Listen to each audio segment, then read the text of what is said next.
సిద్ధంగా ఉన్నారని మీకు తెలియజేస్తున్నాను అధ్యక్ష. కూర్చోండి. ఎల్ఓపి గారు ఎల్ఓపి గారు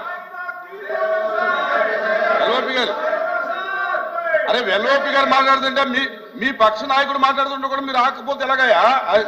చూసుకోండి వెనకాల అధ్యక్ష ఏం జరుగుతుందో. అధ్యక్ష, రాష్ట్రంలో ఉన్న 1,00,000 మంది అంగన్వాడీ కార్యకర్తలు, ఆశా వర్కర్లు, వారితో పాటు 104, 108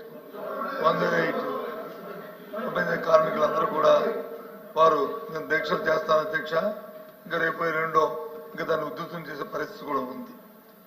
అంగన్వాడీ ఆశా వర్కర్లకు సంబంధించి వాళ్ళ జీతాలు పంపించేయమని చెప్పి గత ప్రభుత్వంలో కూడా వాళ్ళు రావడం జరిగింది అధ్యక్ష. వాళ్ళు అనుకున్న రీతిలో పెంచడమే కాకుండా ఏదైతే ఎలక్షన్ ముందు వాళ్ళు చేసిన డిమాండ్ ఉందో ఆ డిమాండ్ ఆగస్టు నుంచి పెంచుతామని ఆ రోజు ప్రభుత్వం రాతపూర్వకంగా వాళ్ళకి హామీ ఇచ్చింది అధ్యక్ష. అందులో ఏ విధమైన సందేహం లేదు అధ్యక్ష.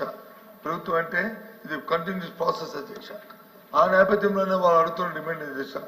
సంబంధించిన కమిటీ ఒక సెకండ్ అధ్యక్ష. మరి ఇప్పుడు మంత్రి గారు కూడా వారు కూడా అంగీకరించారు అధ్యక్ష. ఏమని మాకు అభ్యంతరం లేదు, మేము డిస్కస్ చేయడం మాకు ఇబ్బంది లేదు అన్నారు అధ్యక్ష. ఈ క్వశ్చన్ పోస్ట్పోన్ చేసి డిస్కషన్ స్టార్ట్ చేయండి. లేదు అంటే క్వశ్చన్ అయిన తర్వాతనే దాన్ని అలౌ చేయండి అధ్యక్ష. అంగన్వాడీ దీని మీద మాట్లాడడానికి వారు ఒప్పుకున్నారు కదా అధ్యక్ష. ఒప్పుకున్నారు కదా. క్వశ్చన్ అయిన తర్వాత డిస్కస్ చేస్తాం. మంత్రి గారు కూడా ఒప్పుకున్నారు కనుక 104, 108 మీద సభ్యులు వాయిదా తీర్మానం ఇస్తే మీరు వాయిదా తీర్మానం ఇవ్వాల్సిన అవసరం లేదు. నిన్నే గంట సేపు శాసనసభలో చర్చించాం. ఇక్కడ కూడా చర్చించడానికి ప్రభుత్వానికి ఎటువంటి అభ్యంతరం లేదు.